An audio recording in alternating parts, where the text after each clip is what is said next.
Hello বন্ধুরা, welcome back to my channel Barsha's lifestyle. বন্ধুরা, আজকে আমি রান্না করতে চলেছি চিকেনের লাল লাল ঝোল। তার জন্য নিয়ে নিয়েছি চিকেন। আলুগুলোকে আমি আগে থেকেই ভেজে রেখে দিয়েছি। পেঁয়াজ কুচি, আদা রসুন বাটা, টমেটো কুচি, ধনেপাতা কুচি। তেলের মধ্যে আমি দিয়ে দিয়েছি গোটা গরম মশলা। তার মধ্যে দিয়ে দেবো পেঁয়াজ কুচি। পেঁয়াজগুলোকে একটু হালকা নাড়াচাড়া করে ভেজে নেব।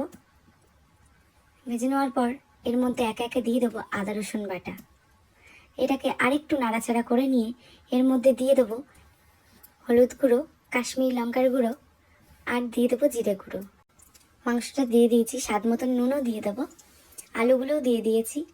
ভালো করে নাড়াচাড়া করে নেব, ঢাকা দিয়ে দিয়ে কষিয়ে নেব। কষিয়ে নেওয়ার পর ভালো করে করে কষাতে হবে। কষানোর পর একটু টমেটো কুচি দিয়ে দেবো।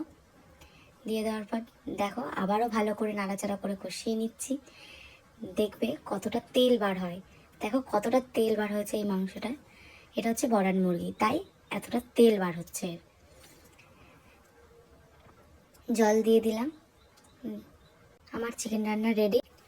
নামানোর আগে একটু গরম মশলার গুঁড়ো আর একটু ধনেপাতা কুচি দিয়ে দিয়েছিলাম। আমার এই রেসিপিটা আপনাদের কেমন লেগেছে সেটা আমাকে কমেন্টের মাধ্যমে জানাবেন। ভালো লাগলে একটা লাইক, কমেন্ট, শেয়ার করে দেবেন।